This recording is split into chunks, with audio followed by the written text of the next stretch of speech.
Assalamualaikum warahmatullahi wabarakatuh. Nama saya Agustin Dwi Hapsari dari Universitas Sarjana Wiyata Taman Siswa, Fakultas Ekonomi, NIM 2018-017-032. Di sini saya akan melaksanakan proker saya, yaitu sosialisasi tentang investasi.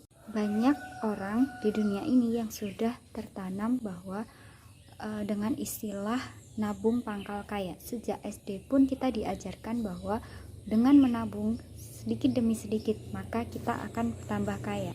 Namun ternyata bila menabung ini dilakukan secara berlebihan atau disebut juga dengan oversaving, hal ini juga tidak baik.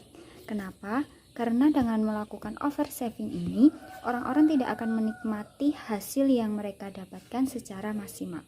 Mereka akan menyisihkan sebagian penghasilan mereka untuk disimpan dan simpanan itu tidak berkembang. Lalu apa sih akibatnya jika orang-orang melakukan oversaving atau menabung yang berlebihan? Akibatnya adalah dia akan terkena dampak dari inflasi dan kehilangan momentum tentang keuangan mereka. Sehingga untuk mengatasi hal tersebut, mereka tidak perlu menabung secara berlebihan. Cukup sesuaikan dengan plot menabung masing-masing. Maka menabung pangkal kaya ini dapat terwujud. Jika dihubungkan dengan menabung pangkal kaya, maka ada istilah lain yang lebih menguntungkan daripada menabung, di mana uang kita itu akan berkembang, yaitu investasi. Dengan investasi di sini, maka uang kita itu bisa tertanam untuk masa depan. Kenapa?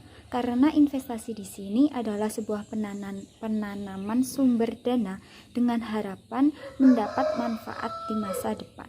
Jadi, uang yang kita investasikan itu tidak akan mengendap. Lalu, jika dihubungkan dengan masa-masa sulit seperti sekarang, seperti saat pandemi ini, investasi menjadi pilihan terbaik. Kenapa? Karena di masa pandemi ini, orang-orang membutuhkan banyak pengeluaran, tetapi penghasilan tidak begitu banyak. Maka, investasi bisa menjadi pilihan sebagai jaminan masa depan. Lalu jika dihubungkan dengan sasaran dari sosialisasi yang saya lakukan ini, yaitu generasi milenial, tentunya investasi menjadi andalan keuangan di masa depan bagi generasi milenial. Karena kenapa? Karena generasi milenial ini memiliki 3 sifat yang identik, yaitu kreatif, confident, dan connected.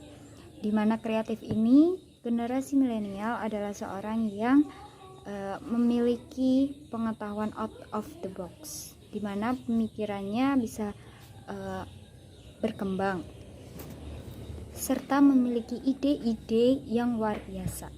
Lalu selanjutnya dengan sifat confidence atau percaya diri, mereka akan sungguh-sungguh melakukan sesuatu dan yakin bahwa hal tersebut akan menguntungkan di masa depan. Lalu selanjutnya adalah connected. Mereka memiliki jaringan yang luas, di mana jika mereka menginginkan sesuatu dan mencari ilmu tentang sesuatu, mereka dapat mencari jaringan dimanapun dan sejauh apapun mereka akan mendapatkan. Jika berbicara lagi tentang investasi di sini memiliki beberapa jenis.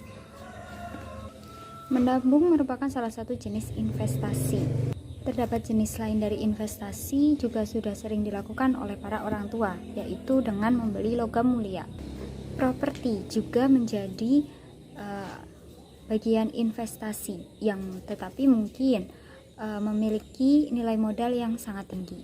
Selanjutnya ada investasi surat berharga. Investasi ini seperti obligasi, reksadana, saham, dan forex. Saham di sini adalah bentuk investasi yang cocok bagi generasi milenial karena dengan investasi saham memiliki modal yang sedikit. Investasi saham, caranya yang pertama adalah kita harus memilih sekuritas mana yang memiliki biaya transaksi kecil. Lalu selanjutnya pilih saham yang sesuai dengan kebutuhan kita. Selanjutnya tentunya kita harus membeli saham yang benar-benar dikeluarkan oleh BI, sehingga ada jaminan keselamatan keuangan kita. Selanjutnya, kita harus pandai-pandai memilih saham yang benar-benar bagus, sehingga investasi saham ini bisa dilakukan dengan jangka panjang. Tapi dari segala keuntungan investasi di masa depan, tentunya ada resiko dalam berinvestasi ini.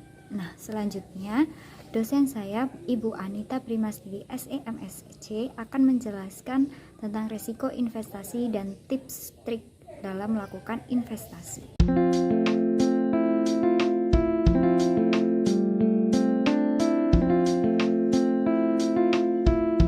Halo semuanya, semoga kita selalu dalam keadaan sehat dan bahagia. Hari ini saya akan membahas mengenai risiko investasi dan tips berinvestasi. Menurut Tanda Lilin, investasi adalah komitmen atas sejumlah dana atau sumber daya lainnya yang dilakukan pada saat ini dengan tujuan memperoleh sejumlah keuntungan di masa yang akan datang. Secara mudah, kita dapat memahami investasi sebagai pengorbanan kita pada saat ini untuk memperoleh keuntungan di masa yang akan datang. Investasi haruslah menggunakan uang yang kita sisihkan, bukan uang tabungan, apalagi uang pinjaman.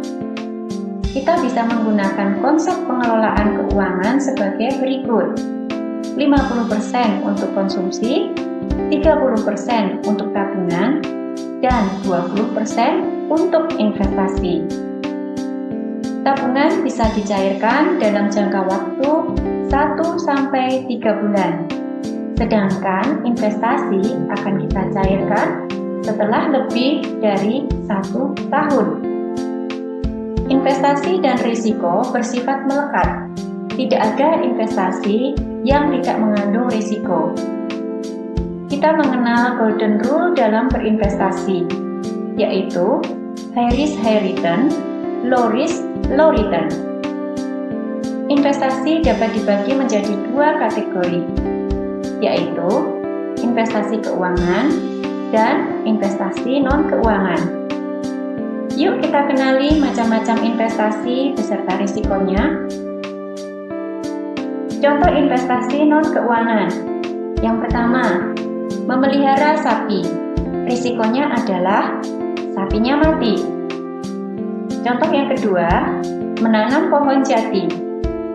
Risikonya, pohon tersebut mati. Contoh yang ketiga, membeli tanah. Risikonya bisa jadi tanah tersebut merupakan tanah sengketa. Contoh yang keempat, membeli emas. Risikonya adalah ketika kita punya emas namun butuh uang, ternyata harga emas sedang turun. Berikutnya, contoh investasi keuangan. Yang pertama adalah deposito. Ketika deposito belum jatuh tempo, namun kita membutuhkan uang, kemudian mencairkan deposito tersebut, maka kita akan kena penalti. Contoh yang kedua adalah saham. Resikonya adalah harga saham saat ini mengalami penurunan dibandingkan dengan harga belinya. Lalu bagaimana caranya untuk memilih investasi? Berikut kita bahas tips-tips dalam memilih instrumen investasi. Tips yang pertama, jangan tergiur dengan return yang tinggi dan cepat, karena ini tidak masuk akal dan bisa jadi merupakan salah satu ciri dari investasi bodong.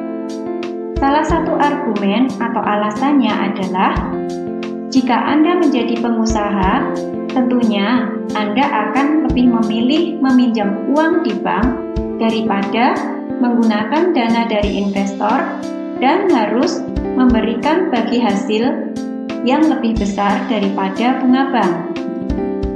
Tips yang kedua, pilih perusahaan yang memiliki izin usaha dan izin usahanya tersebut sesuai dengan kegiatan usaha yang dilakukan. Tips yang terakhir atau yang ketiga, pilih perusahaan pengelola investasi yang memiliki izin dari lembaga-lembaga berwenang seperti Bank Indonesia, OJK, atau Bapepti. Sekian pembahasan risiko investasi dan tips berinvestasi dari saya. Selamat berinvestasi ya. Salam.